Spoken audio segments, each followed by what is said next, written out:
Faz 1 ano e 4 meses o 8 de janeiro, né? Naquele primeiro momento, aquele impacto absurdo daquelas imagens da destruição, da invasão, muito se falou, começaram aí, de certa maneira, as operações que ainda seguem, né, da Polícia Federal.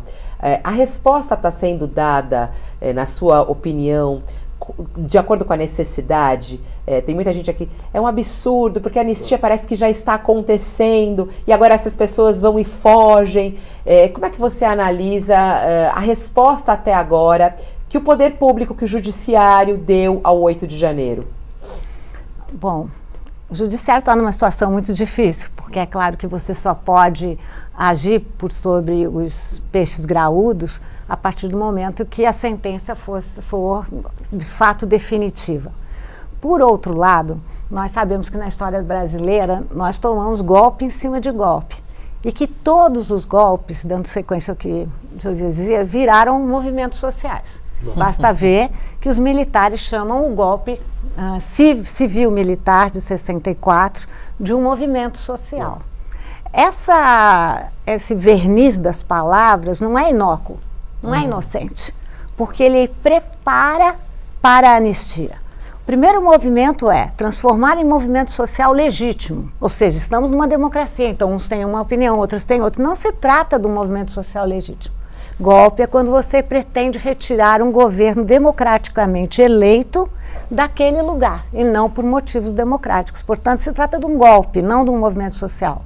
Segundo lugar, nós sabemos como esse lugar do vilão, né, e do mocinho, eles oscilam rapidamente. Então você trata de transformar essas pessoas em pobres coitados. No caso dos militares, já prescreveu, eles já estão tão mais velhos, não é verdade? Não vamos fazer isso com eles. E no caso, no caso do 8 de janeiro, temos essas senhoras, elas são senhoras, elas não sabiam o que faziam. Então é preciso tomar muito cuidado com essa discussão que para mim é uma discussão polar entre, de alguma maneira, não falar dos golpes quando se tratam de golpes e, de outro lado, introduzir sempre a anistia como um fiel da balança da democracia. Outros países julgaram os seus torturadores, né, durante os momentos em que a América Latina conheceu uma série de ditaduras militares. O Brasil criou uma comissão da verdade que era uma boca sem dentes. Ou seja, podia julgar, mas não podia condenar. O meu medo é que a gente faça isso de novo. É a velha expressão, para tudo acabar em pizza. Eu acho que a sociedade brasileira precisa que não acabe em pizza. E é preciso julgar os culpados, né? E ataque a palácios é um ataque ao Estado, é um golpe no Estado. E quebrar a tornozeleira eletrônica e fugir do país e ainda fazer um vídeo da Argentina pedindo anistia, é o quê, então? Isso é escárnio, na minha escárnio. opinião. É escárnio, é cinismo político, é cinismo cívico, na minha opinião. E que deve ser combatido de que maneira, do ponto de vista de sociedade, Lília? Porque assim, o que a gente vê é que parece que isso não vai frear, né? A gente vê essa chacota e esse escárnio acontecer a episódio após episódio. E mesmo uma tragédia como o Rio Grande do Sul traz também esse escárnio diante das fake news, do que está acontecendo, não é? Não, totalmente, né? Nós estamos vivendo, os fake news têm consequências tremendas para essas populações vitimizadas, né? Ou seja, as fake news impedem a chegada de alimentos, impedem a chegada da segurança, muitas vezes impedem a chegada de medicamentos. Enfim, nós estamos andando para trás com essas fake news todas, elas precisam ser condenadas. Eu acho que no Brasil nós temos uma política de desculpabilizar muito rapidamente. Eu não sou pela política da vingança, eu sou pela política da justiça. A gente defender direitos no Brasil é defender a justiça e, sobretudo, das populações mais vulneráveis, né? É maluco isso, né? O Brasil é uma vergonha, né? Vamos falar assim um pouco mais claramente em termos de Ainda punição. bem, tá aqui, rainha, vai lá, o seguinte, ô Fabiola, eu me lembro quando teve o Mensalão.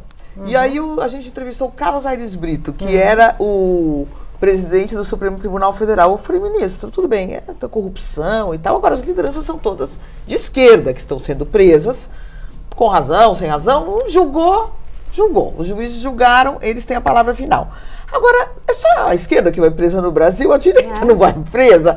Quando os militares não vão presos, porque o Supremo tinha votado pela lei da anistia. Exato. E ele falou, não, eu fui voto contrário e tal e tal. Ô Fabiola, quando eu fui para a Argentina, acho que é 1 ano ou 2, eu entrevistei a Cristina Kirchner, porque ela estava sendo condenada. E aí nós conversamos muito, e ela falando muito do lawfare, do judiciário, e aí falamos dos militares. Ela falou, não, no Brasil os militares se atrevem porque não foram punidos. Não. Na Argentina, os militares não se atrevem. Então, a disputa política se dá num outro plano, no plano do judiciário, no plano do Congresso, nas ruas. Militar aqui fica quieto, está desmoralizado, apesar da tentativa sempre recorrente de alguns grupos de fazerem esse retorno pela via política. A vice-presidente do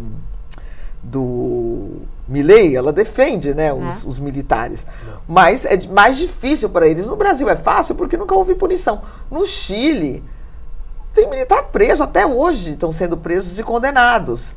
E a população chilena se revolta porque muitos ainda não foram presos e condenados. E o Brasil é esse vexame. E a população tem acesso à informação. Quando você fala, Fabiola, no Brasil é um vexame do tempo. Concordo também. Na verdade, evidentemente que a gente tem que zelar pelo devido processo legal, as coisas têm que correr conforme a lei prevê, né?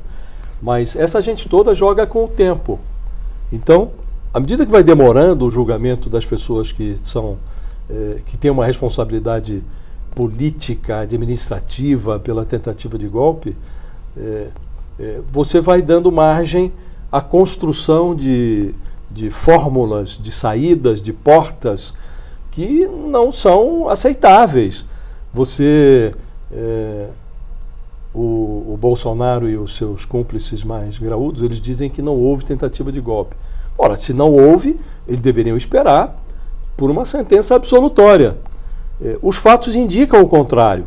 Você tem um ex-ajudante de ordens que delatou, 2 ex-comandantes militares que testemunharam, corroborando a delação do Mauro Cid. Então, o que há são fatos que precisam de uma sentença, de uma punição.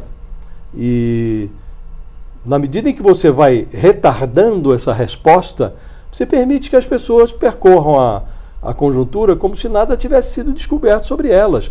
E esse aspecto que a Mônica menciona, a gente já falou muitas vezes isso aqui, né? É muito incômodo o fato de que no Brasil os militares são tratados como bibelôs, como pessoas intocáveis, que você não pode mencionar. Você vê agora, por exemplo, as Forças Armadas no Rio Grande do Sul cumprindo a sua obrigação constitucional de prover assistência a brasileiros que estão em dificuldades e tal. Esse é o papel das Forças Armadas. Agora, alguns militares subverteram esse papel. E essas pessoas precisam ser punidas, mas muito exemplarmente. E quando você começa a discutir a anistia antes do julgamento, aí corre-se o risco de desmoralização, né? O que se espera é que o Congresso não chegue a tanto, porque aí seria realmente seria o escárnio, como disse a Lília, seria a conversão do Brasil numa república de bananeira mesmo, né? Então nós não podemos compactuar com esse tipo de movimento. E o tempo joga contra, né? O tempo joga porque contra. Eles jogam com o tempo. O tempo é amigo do esquecimento. É isso. E o esquecimento é grave.